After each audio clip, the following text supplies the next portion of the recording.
करिए। Hello hello. हाँ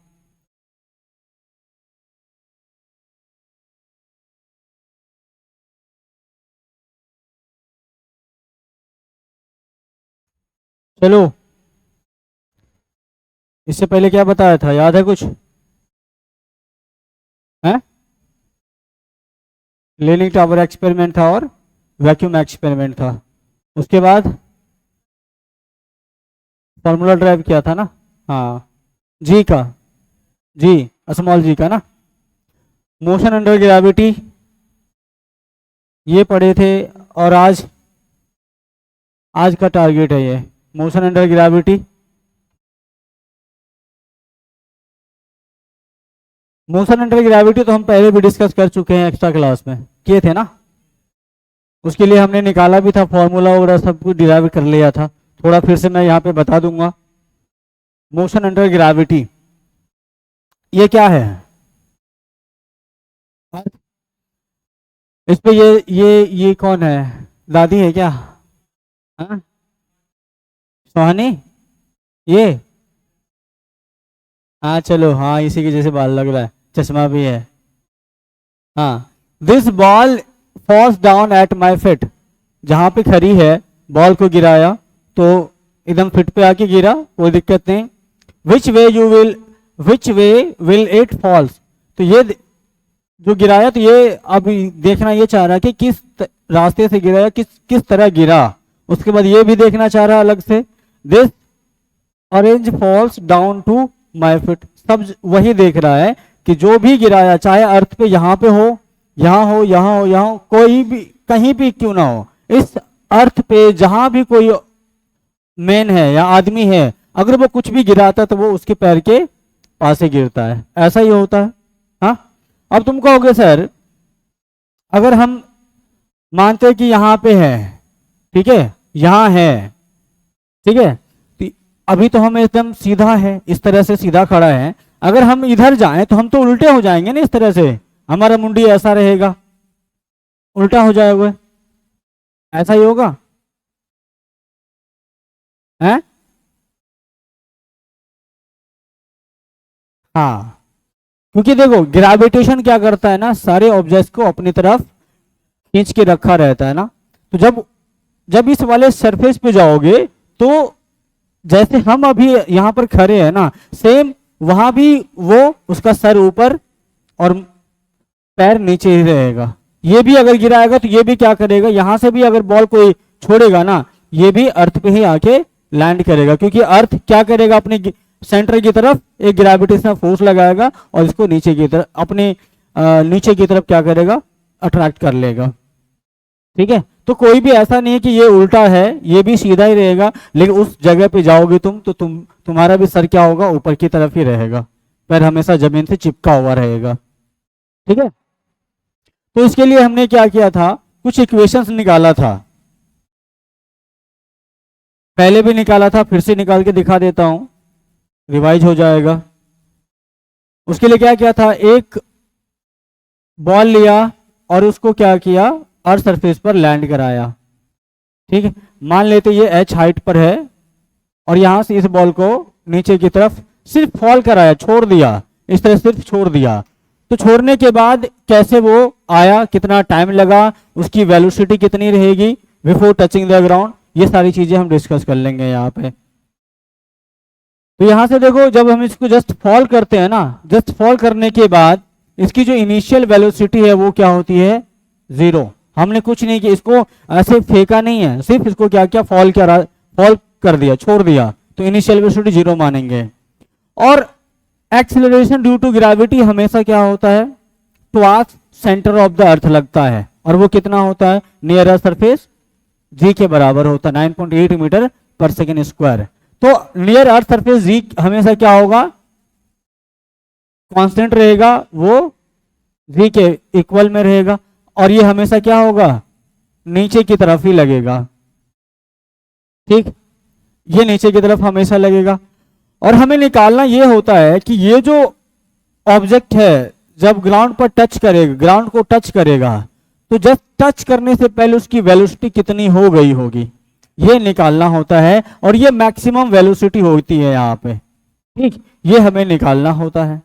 इसके लिए हम क्या करेंगे, कौन सा इक्वेशन लगाएंगे वो देख लेते हैं। इसके लिए बताओ कौन सा इक्वेशन लगाओगे। हमारे पास क्या क्या मालूम है, हमें ए मालूम है, ए इक्वल टू जी मालूम है डाउनवर्ड डायरेक्शन में। उसके बाद u इक्वल टू 0 मालूम है। उसके बाद क्या है, और कुछ मालूम है क्या, नहीं मालूम है। v मैक्स हमें निकालना ही है और टाइम भी निकालना ही है।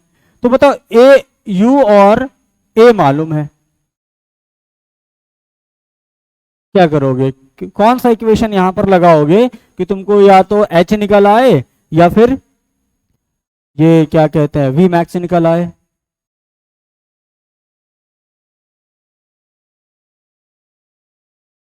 हाँ, हाइट तो हमारा गिवन है ना, s इक्वल टू यहां पर h गिवन है, ये गिवन है, ये गिवन है। थर्ड इक्वेशन ऑफ मोशन लगाओगे तो यहां से क्या निकले, v मैक्स आएगा। ठीक है, तो हम क्या करें, यहां पर थर्ड इक्वेशन ऑफ मोशन लगा देते हैं।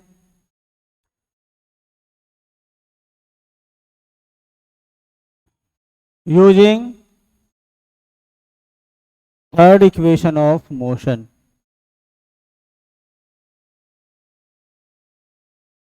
क्या मिलेगा, v square equal to u square plus 2as होता है।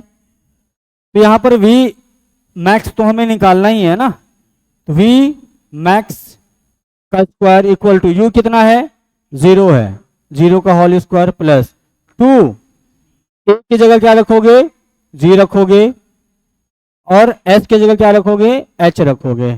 तो बताओ यहां पर v max square equal to क्या आ गया, 2gh आया। तो यहीं से फॉर्मूला क्या आ जाएगा v मैक्स का, ये अंडर रूट 2gh। और इस वेलोसिटी को क्या कहते हैं, वेलोसिटी ऑफ इंपैक्ट कह सकते हो, कि उस टाइम पे जब ये ग्राउंड पे टच करता है तो वो कितनी वेलोसिटी से करेगा। ठीक है, और ये किस पर डिपेंड कर रहा है, इसकी हाइट पर डिपेंड कर रहा है, इस बॉडी के मास पर डिपेंड नहीं करता है।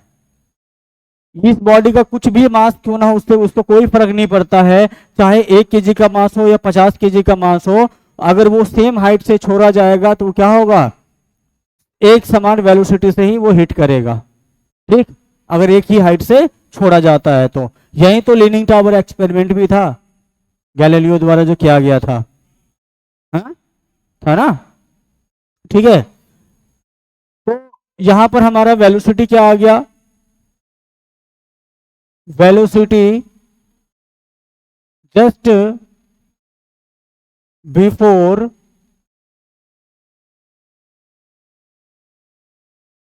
Touching the ground is equal to under root 2gh।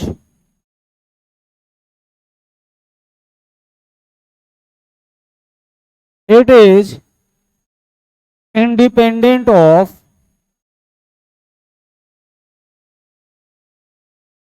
mass of the body। ठीक है, ये क्या है, मास ऑफ द बॉडी से इंडिपेंडेंट होता है।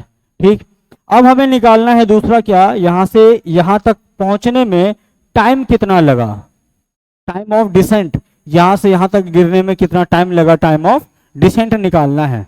तो टाइम ऑफ डिसेंट के लिए देखो तुम्हारे पास क्या क्या चीज है, टाइम वाला इक्वेशन, टाइम वाला जो कंपोनेंट है किस किस में है, फर्स्ट इक्वेशन सेकेंड इक्वेशन में, तो दोनों में से कोई भी इस्तेमाल कर सकते हो। तुम्हारे ये एच, ये वी आ गया है, यू तुम्हें पता है, ए पता है, तो निकाल सकते हो, या तो फर्स्ट इक्वेशन लगा लो या सेकेंड इक्वेशन लगा लो।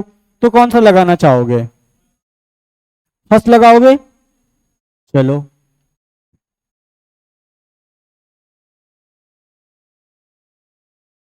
Using first equation of motion क्या होता है, v equal to u plus 80 होता है। तो v हमारा पता चल गया कितना है, under root 2gh equal to u तो हमारा 0 है plus a equal to g है, और ये t है। तो यहां पे बताओ t इक्वल टू क्या आ गया, t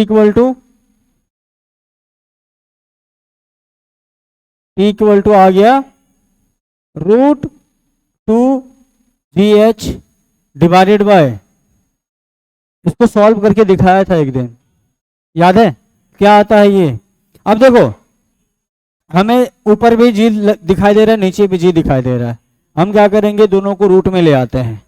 तो अगर दोनों को रूट में लाओगे, 2GH डिवाइडेड बाय, इसको अगर तुम रूट, इस पे अगर रूट चढ़ाओगे तो इसको क्या करना पड़ेगा, जी स्क्वायर, तभी तो रूट से निकल के जी आएगा। ऐसा कर सकते हो, तो ये क्या हो जाएगा, जी स्क्वायर। अब देखो यहां से कुछ मर जाएगा, कौन मरेगा, जी स्क्वायर से एक जी मरेगा ऊपर वाले जी से, तो क्या बच जाएगा यहां पर, √2h/जी। तो ये आ जाता है हमारा टाइम, कि कितने टाइम में ये ग्राउंड को टच करेगा। Time of descent is equal to √2h/जी। ये दो फॉर्मूले यहां से निकल के आता है, √2h/जी। मोशन अंडर ग्रेविटी में दो फॉर्मूले तुम्हें याद रखने हैं, जहां से तुम्हारा टाइम निकल आएगा और उसके बाद वेलोसिटी निकल आएगा। या फिर तुम्हें मान लो टाइम टाइम और वेलोसिटी दिया हुआ है, तुमसे पूछ लेगा कि हाइट कितना है, तुमसे सवाल पूछेगा कि, जैसे मैं सवाल दे देता हूँ फिर बताता हूँ। सवाल है, a building of height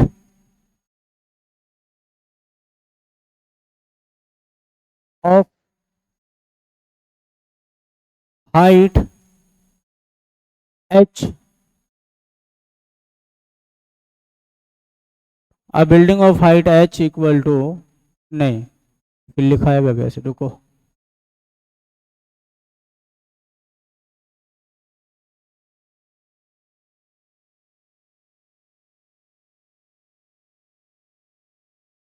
a ball of mass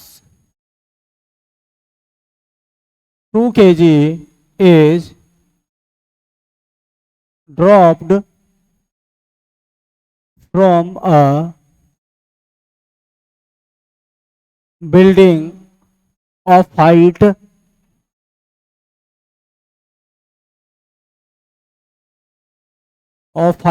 h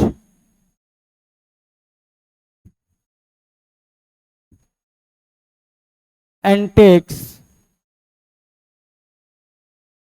30 second to, 30 बहुत ज़्यादा हो जाएगा,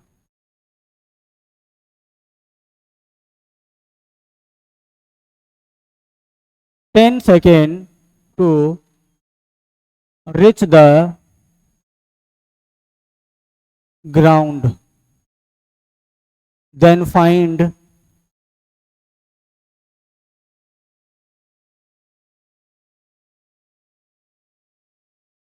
height and velocity of the ball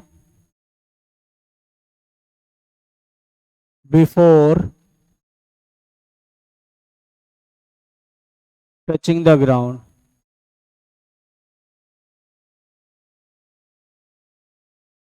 ये सवाल है।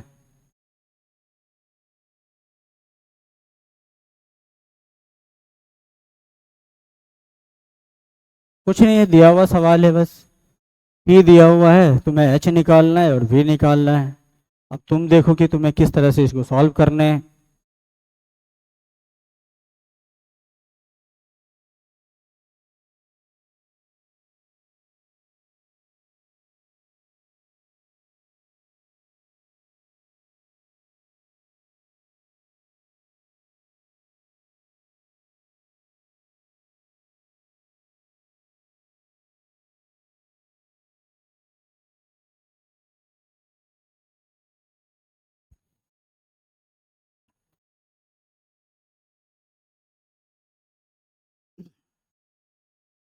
आया? तुम अभी तक कॉपी भी नहीं निकाले हो, क्लास से भगा दूंगा मैं तुमको एक दिन।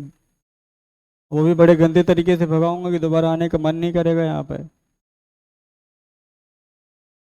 आया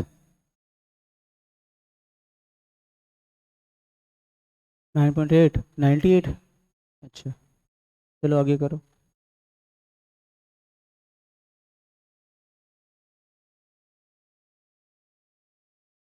अब तुम्हें पेन नहीं मिलेगी, तुम आते ही क्यों हो? 490 419। अच्छा इम्पैक्ट वेलोसिटी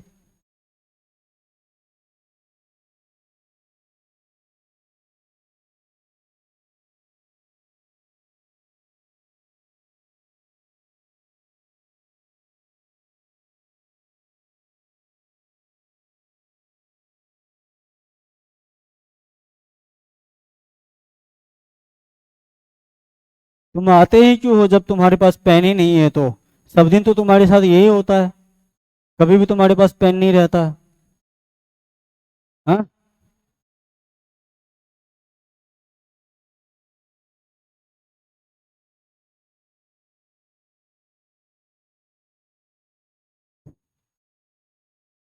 चलो देखो इसको। सवाल कह रहा था कि एक 2 केजी का बॉल है, एक 2 केजी का बॉल है जो किसी बिल्डिंग से गिराया गया है। मान लो ये बिल्डिंग का अपर पार्ट है और यहाँ से इस बॉल को सीधा ड्रॉप किया गया है, किसी वेलोसिटी से नहीं फेंका गया, सिर्फ ड्रॉप कर दिया गया है। और इस बिल्डिंग की हाइट कितनी है? h है। ठीक, h हाइट से इसको ड्रॉप किया गया है और यहाँ से यहाँ तक आने में टाइम कितना लग जा रहा है इसको? 10 second. t equal to 10 second लगा। ठीक, तुमसे पूछा क्या? हाइट पूछा है और यहाँ की जो वेलोसिटी होती है vm वो पूछा है। तो दोनों चीजें तुम्हें निकालने हैं यहाँ से। तो सबसे पहले जो गिवन है उसको लिखते हैं। क्या गिवन है यहाँ पर? t गिवन है, t इक्वल टू क्या है? 10 सेकेंड गिवन है और तो कुछ नहीं है। हमें क्या उसके मास से कोई लेना देना होता है? मास से कोई लेना देना, बस वो तुम्हें भड़काने के लिए है।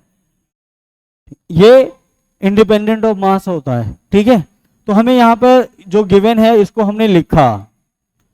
अब हमें कुछ नहीं दिखाई दे रहा, बस इतना ही चीज दिखाई दे रहा है और तुम्हें पूछा है h और vm पूछा है।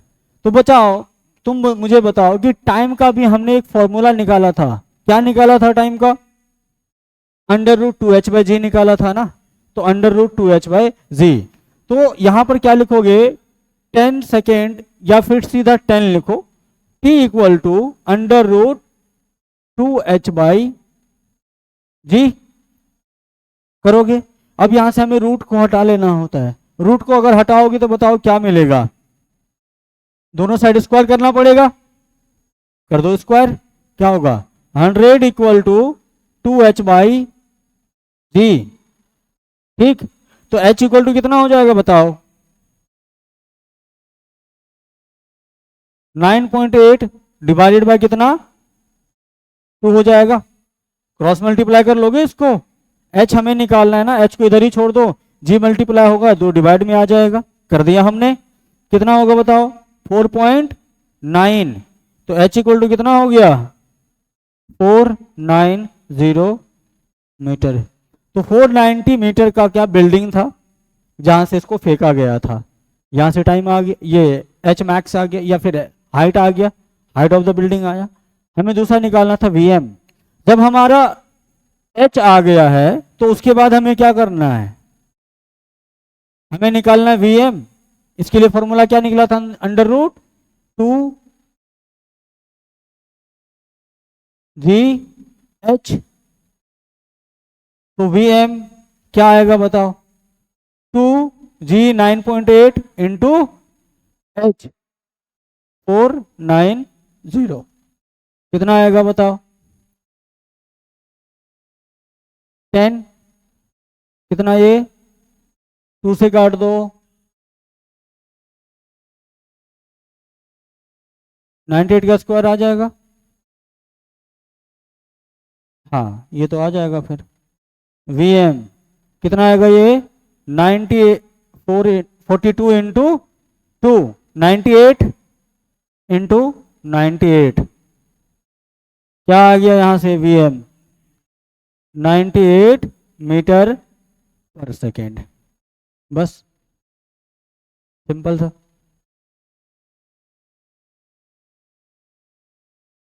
तो ऐसे ही जो दिया हुआ रहे उसको पहले लिख लो, और ज़्यादा इसमें फॉर्मूला है नहीं, दो ही फॉर्मूला है और दो ही का इस्तेमाल करना है तुम्हें। या तो एच निकालना रहेगा, या टाइम निकालना रहेगा, या वी एम निकालना रहेगा।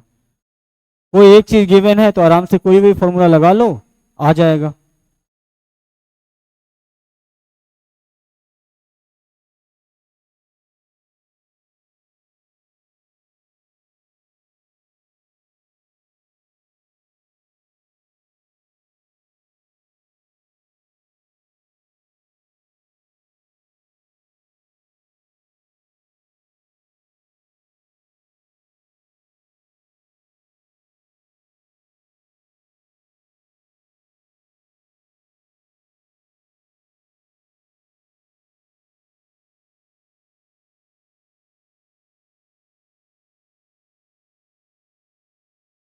बताओ स्मॉल जी का वैल्यू मैक्सिमम कहाँ होता है?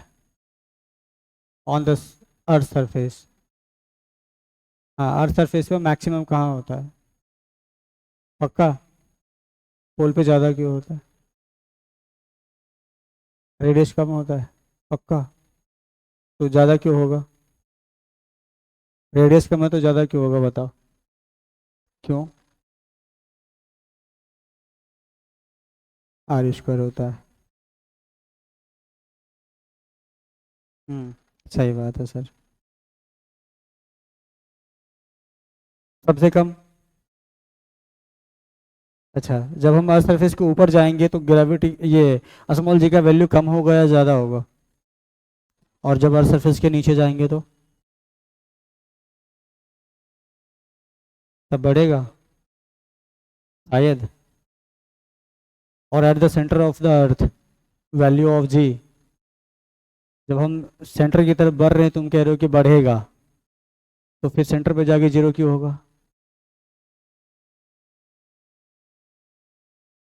फॉर्मूला याद है? डेरिवेशन जो किया था, डेरिवेशन वेरिएशन ऑफ जी क्या होता है? अबव द अर्थ सरफेस क्या होता है? ये नहीं पूछा। Above the earth surface value of small g. क्या बात है, ये इस सब में तो थोड़ा ठीक हो, लेकिन और किसी चीज में ना तुम ढीठ हो बस। हैं? लिख लिए हो? हम्म, लिख लिए हो? बड़े आगे। अब है मास और वेट, क्या दोनों एक ही चीज होता है या अलग अलग होता है? हाँ? तुम बताओ तो, तुम बताओ। मास और वेट दोनों एक ही चीज है, अलग अलग है? अलग अलग तो बोल दोगे, लेकिन क्यों होगा ये मुझे बताओ। मास और वेट अलग अलग क्यों? हाँ हाँ, सुन के कोई भी बता सकता है कि हाँ ये, लेकिन क्यों एक्सप्लेन करना जरूरी है ना, क्यों अलग अलग होता है बताओ।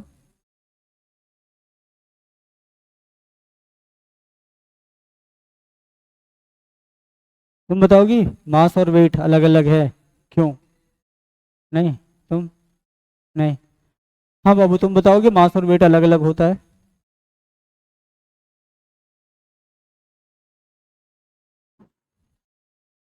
नहीं? तुम बताओ, मास और वेट अलग अलग होता है कैसे? कंपोनेंट्स होता है। और तुम बताओ, तुम बताओ मास।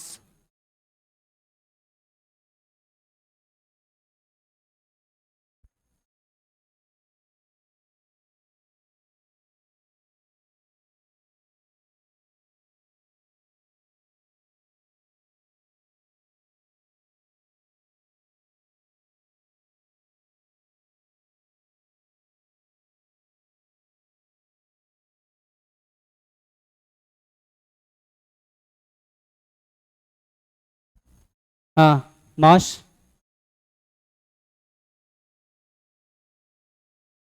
वेट फोर्स है, हाँ मास।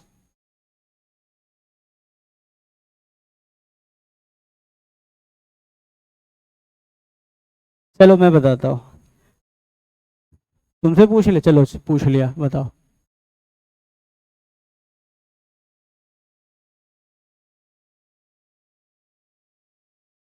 अच्छा गुड। चलो मैं मास का कॉन्सेप्ट समझाता हूँ तुम्हें एक छोटा सा एग्जांपल लेके। देखो जितनी भी सारी चीजें बनी हुई है ना, तुम्हें पता है कि वो किसी न किसी एलिमेंट्स के छोटे छोटे टुकड़ों से मिलके बना है। हमारा बॉडी भी बना है तो क्या स्मॉल सेल से मिलके बना है ना। स्मॉल सेल्स क्या होता है, कंबाइन करता है तो टिश्यू बनाता है, टिश्यू क्या करता है, ऑर्गन बनाता है, ऑर्गन से ऑर्गन सिस्टम, फिर हमारा बॉडी बनता है पूरा। तो जितने भी मासेस है, मास भी क्या छोटे छोटे टुकड़ों से मिलके बना है ना, जैसे यही वाला चीज है। तो बताओ, या नहीं तो एक छोटा सा एग्जांपल ईंट का लो। ईंट कैसे बना है, पार्टिकल से बना है ना। अब देखो एक छोटा छोटा पार्टिकल है, एक छोटा पार्टिकल है, ये इतने सारे पार्टिकल है, सबका मास बहुत कम है। सबका मास क्या है, बहुत बहुत कम है। ठीक है, बहुत कम है। अब ये जब बहुत सारा मास एकदम से कंबाइंड हो जाएगा तो क्या होगा, बढ़ेगा ना, ज्यादा ज्यादा होगा, होगा कि नहीं। अब जैसे देखो एक छोटा सा दाना, गेहूं का दाना, एक दाने का वेट बहुत कम होता है, अगर उसी को हम क्या करें, इकट्ठा कर ले तो क्या होगा, बढ़ जाएगा, मास उसका बढ़ेगा। पहले एक एक दाने का वेट था मान लो 0.111 ग्राम, उसके बाद हमने बहुत सारे दाने इकट्ठे कर लिए, उसका मास बढ़ गया। उसी तरह जितने भी मैटर्स है सबके सब क्या है, एक छोटे छोटे एटम से मिलके बना होता है, और एटम का भी हमें पता है मास होता है। क्यों होता है, क्योंकि उसके अंदर क्या होता है, इलेक्ट्रॉन न्यूट्रॉन प्रोटॉन होता है, उसका भी मास होता है। हाँ, तुमने पढ़ा है, उसका भी मास होता है। तो वो एक मैटर के अंदर, एक सब्सटेंस के अंदर बहुत, ऐसा नहीं कि बहुत कम होता है, बहुत ज्यादा होता है। ठीक है, तो सब जब इकट्ठा होता है तो क्या होगा, उसका मास। तो उसी जितने भी सब्सटेंसेस हैं, सबका मास इसकी वजह से होता है, उसके स्मॉल स्मॉल एटम्स की वजह से। उस एटम में जो इलेक्ट्रॉन है, न्यूट्रॉन है, प्रोटॉन है, उसकी वजह से वो सबके सब क्या है, किसी भी मैटर में एकदम क्लोजली पैक्ड रहता है, जिसकी वजह से उसका मास आता है। इसीलिए हम मास का डेफिनेशन क्या देते हैं, the amount of matter present in it is known as mass of that object. तो जितने भी ऑब्जेक्ट है उसमें प्रेजेंट जो मैटर है उसको हम क्या कहते हैं, मास कहते हैं। तो क्या है यहाँ पे, सबसे पहला है मास। ये क्या होता है, it is defined as it is defined as the amount of matter present in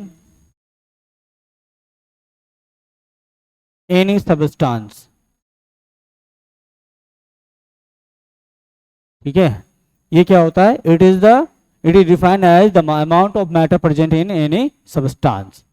ठीक, अब बताओ, क्या मास, किसी ऑब्जेक्ट का जो मास है, क्या वो फिक्स होता है या चेंज हो सकता है, या कहीं हम इसको एक जगह से दूसरी जगह ले जाए तो ये अलग हो जाएगा, सेम ही रहेगा।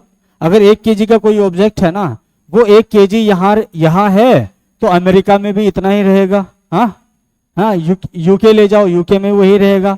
कहीं भी ले जाओ, अर्थ सरफेस के ऊपर कहीं भी ले जाओ, उसका उतना ही रहेगा। या यूनिवर्स में कहीं भी ले जाओ, वहां भी 1 kg ही रहेगा। क्या उसका मास चेंज होगा, मास कहीं भी कभी भी चेंज नहीं होगा। तो ये क्या होता है, इट इज यूनिवर्सल प्रॉपर्टी। ये क्या है, मास इज यूनिवर्सल।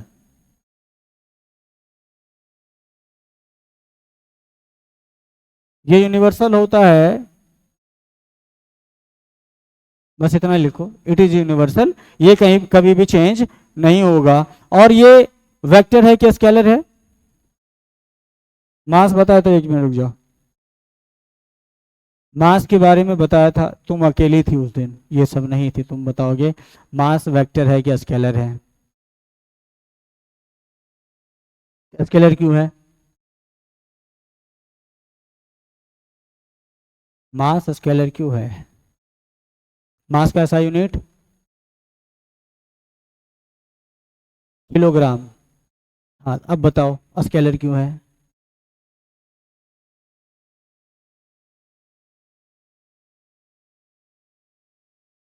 याद नहीं कर रही हो? मास स्केलर क्वांटिटी क्यों है? Mass is scalar quantity. क्यों क्वांटिटी? क्योंकि इसका सिर्फ और सिर्फ मैग्नीट्यूड होता है। ठीक है, सिर्फ और सिर्फ क्या होता है? मैग्नीट्यूड होता है, डायरेक्शन नहीं होता है। समझ में आया? हम लिखते हैं ना 2 kg, क्या इसमें डायरेक्शन होता है? बताया था। किसी दुकान पर जाते हो आलू खरीदने तो क्या कहते हो? भैया 2 kg आलू दो, तो नो डायरेक्शन में। नहीं, वो कहता नहीं भैया हम नहीं, मैं तुमको इस डायरेक्शन में दूंगा, ऐसा कहता है? नहीं ना, सिर्फ 2 kg ले ले तो आ जाते हो। इसीलिए क्या है? ये स्केलर है। SI यूनिट क्या होता है? SI unit of mass is kg, kilogram.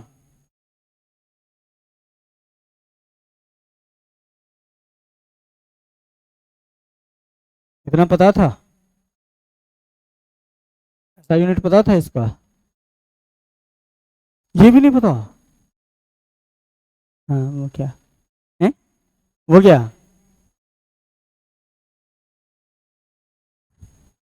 ये इतना आया। अब अगला, अब अगला क्या है? वेट।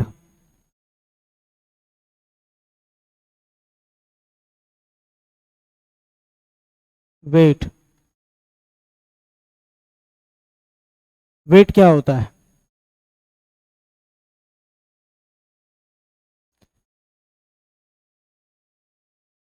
वेट क्या होता है? Weight is defined as the force of, या वेट ऑफ एनी ऑब्जेक्ट। इसको रुको। Weight of any object is defined as the force of gravity on it। ठीक है, तो weight of any object is defined as the force of gravity on it. अगर किसी भी object का wait तुम्हें पता करना है तो उसमें क्या देखोगे? ग्रेविटेशनल फोर्स कितना लग रहा है, या फोर्स ऑफ ग्रेविटी कितना लग रहा है उस पर, वो क्या होगा? उसका वेट होगा। तो सभी ऑब्जेक्ट का वेट और मास क्या होता है? अलग अलग होता है। ठीक, तो इसको देखो अभी क्या क्या, क्या होता है ये वेट। तो वेट इक्वल टू होता क्या है? वेट इक्वल टू क्या होता है? मास इनटू एक्सेलरेशन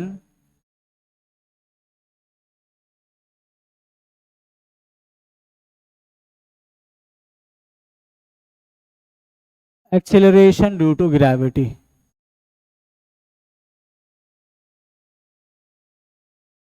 ग्रेविटी, इसको लिखोगे m इंटू जी। तो यहां से W m इंटू जी होता है। ये फॉर्मूला होता है वेट का। अब बताओ, m इंटू जी है, mass into acceleration due to gravity है। अब मास, यहां पर मास तो हो गया तुम्हारा, उसके बाद जी। जी क्या है? एक्सेलरेशन होता है ना। अब मुझे ये बताओ, ये क्या होगा? फोर्स होता है क्या? मास इनटू एक्सेलरेशन फोर्स होता है ना।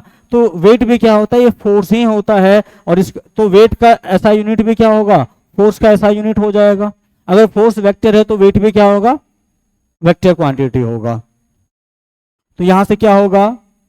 Force SI unit of weight, SI unit of weight is newton को हम कैपिटल एन से डिनोट करते हैं। उसके बाद it is a vector quantity, it is a vector quantity. उसके बाद weight of an object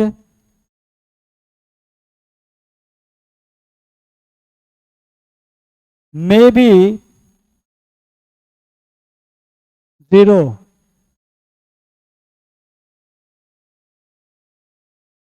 क्या वेट 0 हो सकता है? हो सकता है। कब? जब ग्रेविटी 0 हो। कहाँ होता है ग्रेविटी 0? वैक्यूम में, स्पेस में, और at the centre of earth. यहां भी होगा eight the centre of earth और इन स्पेस, दोनों जगह क्या होगा? वेट 0 होता है।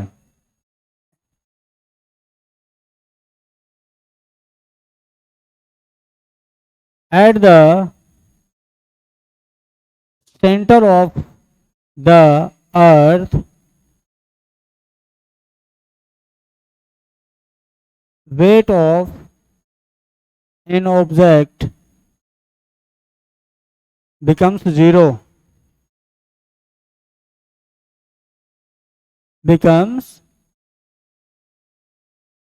0।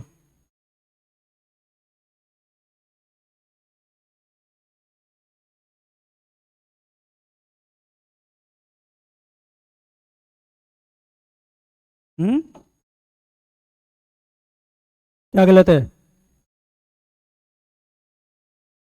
सेंटर का कहाँ है? अच्छा, ये वाला सेंटर होगा।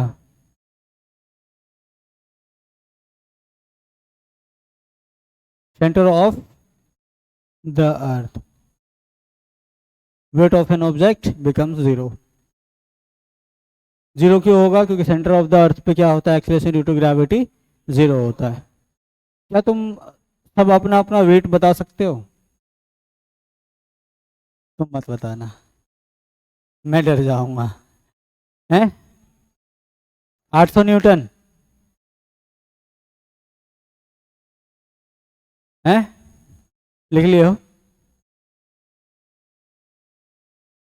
अगर तुमसे कोई पूछता है कि तुम्हारा वेट कितना है तो तुम क्या बताते हो? 5 kg, 10 kg, 20 kg, 50 kg, यही ना? मास बता देते हो, ठीक है? तो वो हम अपने बोलचाल की भाषा में बताते हैं, लेकिन ये एक्चुअल में वेट क्या होता है? Mass into acceleration due to gravity होता है। किसी को कोई अगर तुमसे पूछे कि तुम्हारा वेट क्या है तो क्या करोगे? उसमें अप्रॉक्स 10 से क्या करो? मल्टीप्लाई कर दो, फिर बताओ तुम्हारा वेट क्या है। सामने वाला अगर ये नहीं, उनको अगर ये नहीं पता होगा मास और वेट अलग होता है तो वो चौंक जाएगा और तुम्हें को डांटेगा, ए बकलोल आदमी, तुम इतना केजी के हो? तुम कब से हो गए 800 केजी के? है कि नहीं है? सही बात है ना? हाँ, तुम समझा देना फिर, ऐसा नहीं होता चचा, ऐसा होता है। हाँ, ठीक है, लिख लियो।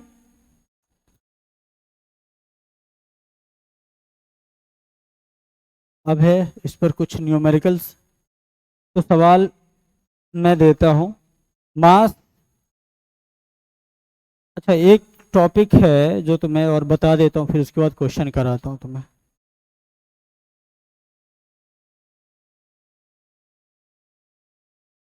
डेंसिटी पता है?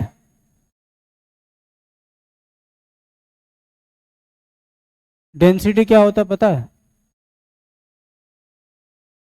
हाँ,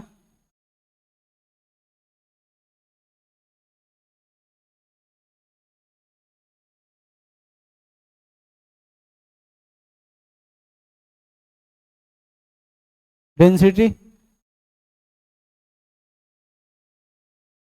मास पर यूनिट वॉल्यूम। तो डेंसिटी के बारे में थोड़ा पढ़ लेंगे, उसके बाद हम चलेंगे न्यूमेरिकल पे।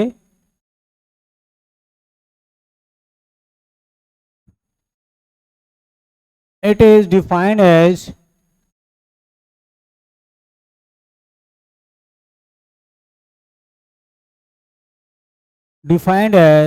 the ratio of mass and volume, या सिंपल सी भाषा में तुम लिख सकते हो mass per unit volume is known as density of the object. ठीक है, तो इसको हम क्या लिखेंगे, डेंसिटी इज इक्वल टू क्या होता है, मास डिवाइडेड बाय वॉल्यूम होता है। तो यहां से बताओ मास का फॉर्मूला क्या निकल के आएगा, डेंसिटी इंटू वॉल्यूम। अब बताओ डेंसिटी का ऐसा यूनिट क्या होगा,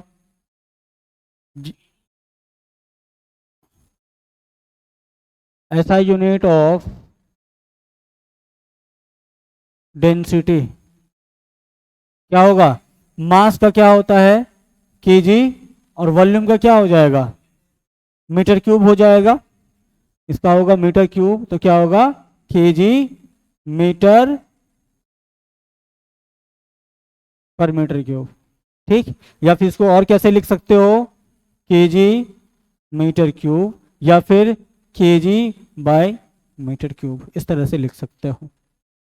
ठीक, अब बताइए ऐसा इसका ये वेक्टर होगा या स्केलर होगा, हाँ it is a scalar quantity. ये क्या है, स्केलर क्वांटिटी है। अब तुम मेरे एक सवाल का जवाब दे सकते हो, इसके बाद लिखाता हूँ सवाल फिर जवाब दो।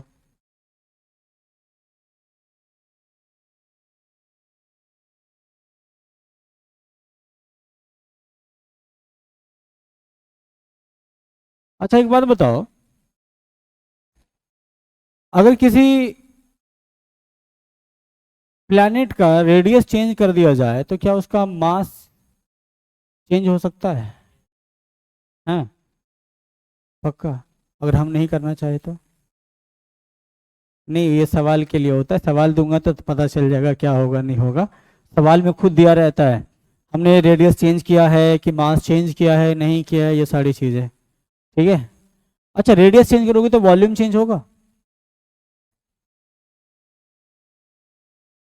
होगा पक्का, क्योंकि वॉल्यूम का एक प्लैनेट जो है किस शेप में होता है, स्फेयर, सॉलिड स्फेयर होता है। सॉलिड स्फेयर का वॉल्यूम क्या होता है,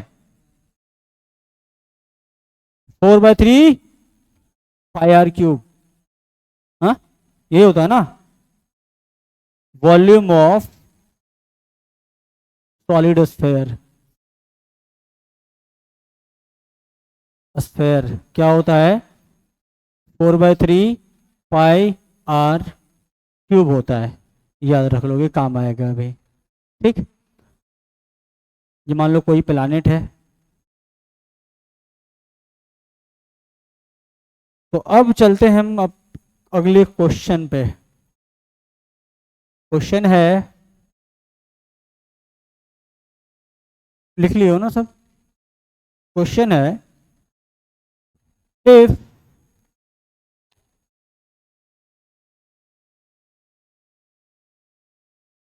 density of a planet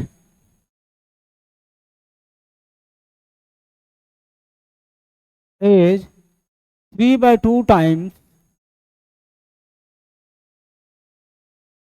3/2 times the density of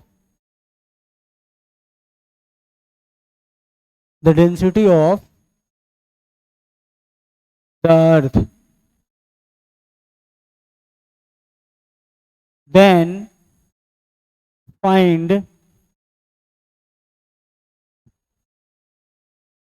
weight of an object of mass 2 kg on that planet। ये सवाल है। यहां पर देखो उसके रेडियस से छेड़छाड़ नहीं किया है। जितना रेडियस अर्थ का है उतना ही रेडियस उस प्लैनेट का भी है, बस हमने क्या किया, उसकी डेंसिटी से छेड़छाड़ किया है। डेंसिटी को हमने क्या किया, 3/2 टाइम्स कर दिया है। तो कह रहा है कि उस प्लैनेट पर 2 kg के मास का वेट कितना होगा। हमारे यहाँ तो कितना हो जाएगा, 20 न्यूटन हो जाएगा, ठीक है। लेकिन उस प्लैनेट पर कितना होगा जिसका हमने डेंसिटी 3/2 टाइम्स कर दिया है। यहां पर एक चीज और दे देता हूं,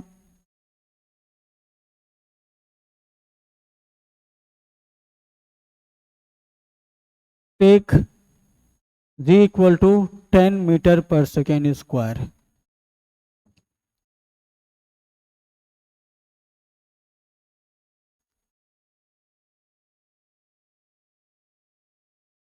यहां करना क्या है तुम्हें, वेट निकालने के लिए क्या निकालना पड़ेगा, मास निकालना पड़ेगा, और एक्सीलरेशन ड्यू टू ग्रेविटी निकालना पड़ेगा उस प्लैनेट पे। हाँ, यहाँ डेंसिटी दिया हुआ, चलो मैं बताता हूं। देखो जी होता क्या है, जी होता है हमारा G m/r²। ये होता है हमारे अर्थ पे। अब हमें निकालना है उस दूसरे प्लैनेट पे हमें जी का वैल्यू निकालना है। जी का इस प्लैनेट पर निकालना है जिसका डेंसिटी दिया हुआ है d2 equal to 3/2 times of d। Earth पर डेंसिटी कितना था, d था। अब उस प्लैनेट का जो दूसरा प्लैनेट है उसका डेंसिटी कितना, 3/2 टाइम्स ऑफ अर्थ का डेंसिटी, इतना है। तो हमें यहां पर करना क्या होगा, जी डैश निकालने के लिए या G2 निकालने के लिए क्या करना पड़ेगा, जी m डैश या फिर m2 डिवाइडेड बाय r, क्योंकि इसका रेडियस हमने चेंज नहीं किया। जितना अर्थ का रेडियस उतना ही उस प्लैनेट का अर्थ है, क्योंकि रेडियस के बारे में कुछ नहीं बोला गया था। हम मानेंगे सेम अर्थ के जैसा रेडियस है, लेकिन डेंसिटी हमने 3/2 टाइम्स कर दिया है। तो इस फॉर्मूले में हमें रखना क्या है, m2 का वैल्यू रखना है ना, m2 का वैल्यू रखना है। तो m2 का वैल्यू रखने के लिए हम क्या करेंगे बताओ, मास इक्वल टू, अभी हमने बताया था क्या होता है, अगर डेंसिटी दिया हुआ है तो डेंसिटी अगर दिया हुआ है तो मुझे बताओ मास का फॉर्मूला क्या होगा। अभी बताया था, अभी क्या बताया था, mass equal to density into volume, d into v. तो इसका मास m2 कितना होगा, डेंसिटी d2 इंटू। अब मुझे बताओ अगर रेडियस को हमने चेंज नहीं किया, क्या वॉल्यूम चेंज होगा, वॉल्यूम चेंज होगा, नहीं होगा। हमने रेडियस को कुछ छेड़छाड़ ही नहीं किया है, क्योंकि डेंसिटी का फॉर्मूला हमारा होता है ये, वॉल्यूम का फॉर्मूला क्या होता है, 4/3 पाई r³। अगर हमने r के साथ कोई छेड़छाड़ नहीं किया है तो वॉल्यूम तो चेंज नहीं होगा, और ये तो हमारा कांस्टेंट ही है, ये तो ऐसे चेंज नहीं होगा। तो वॉल्यूम हमारा चेंज नहीं होगा, तो हमारा सिर्फ क्या हो रहा है, डेंसिटी चेंज हो रहा है। d2 इंटू क्या हो जाएगा, v। अब मुझे बताओ m2, d2 कितना है, d2 तुम्हारा ये गिवन है, mass of the density of the planet क्या है, 3/2 times of density of the earth. यहां पर क्या लिखोगे, 3/2 times of d into v. तो m2 कितना आ गया,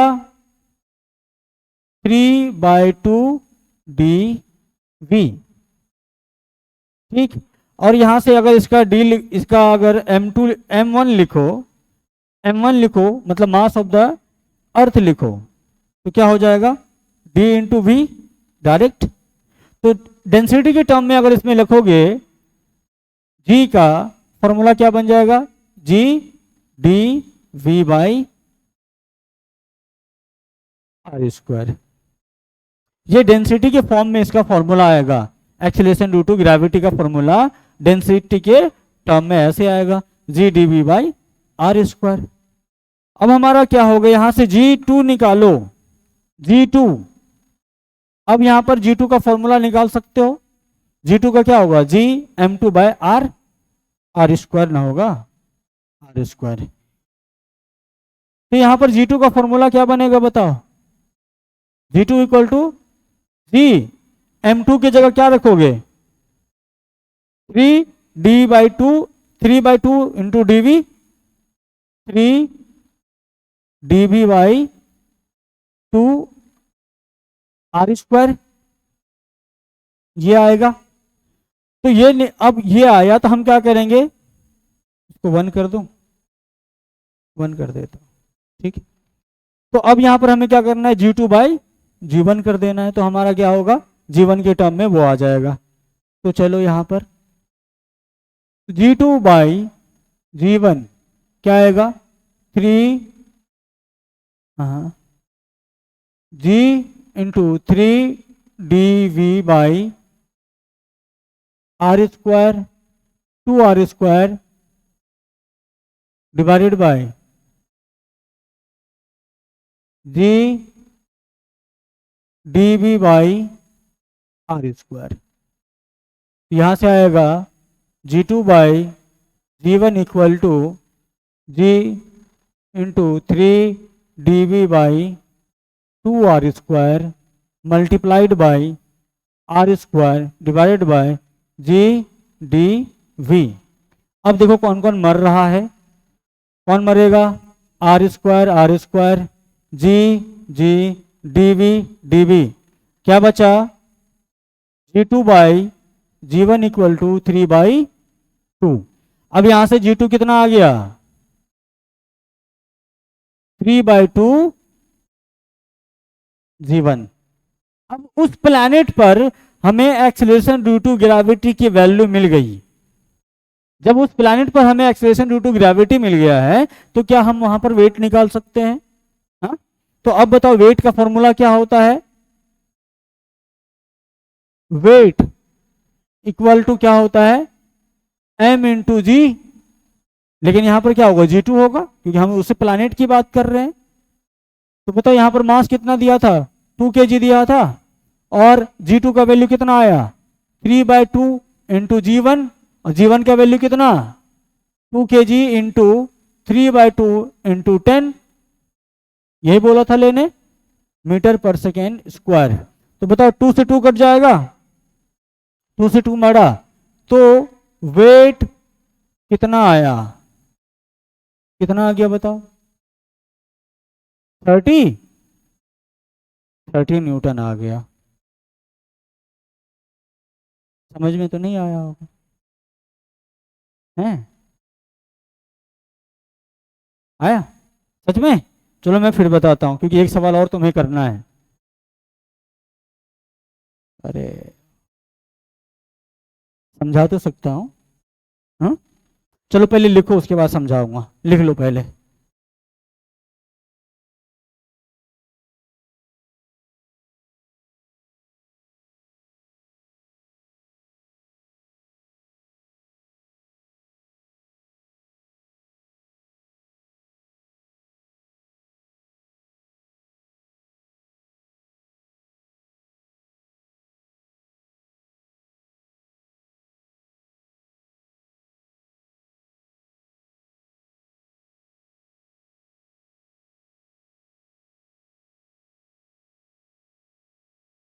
ओ सिंगर बाबा, कितने कैरेक्टर है तुम्हारे,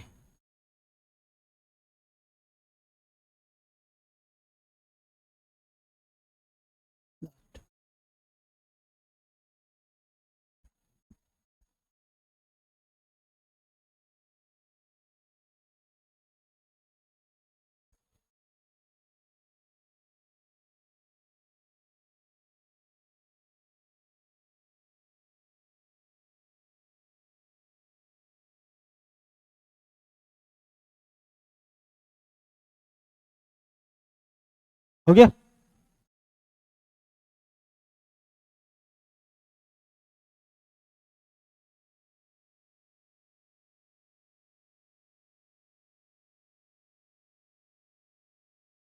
हम्म वो करना पड़ेगा ना।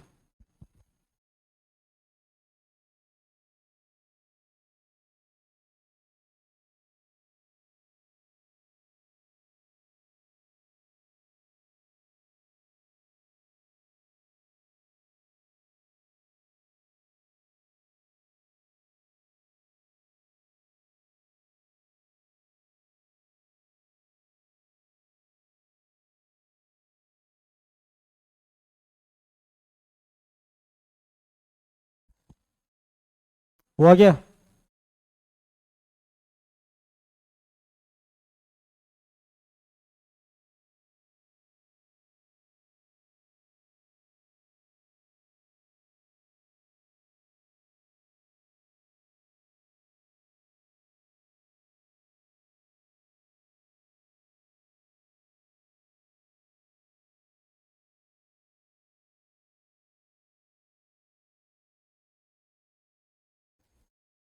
वाह।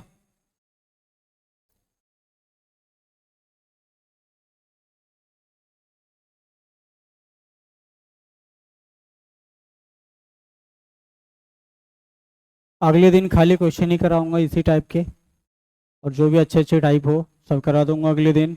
उसके बाद फिर अगला चैप्टर हमारा स्टार्ट होगा, फ्लोटेशन। हाँ हाँ, चैप्टर है पूरा। अगले दिन फिर इसको समझा दूंगा, इस पे क्वेश्चन कराऊंगा तो वापस तुम्हारा क्लियर हो जाएगा। है। हाँ हाँ। ठीक है।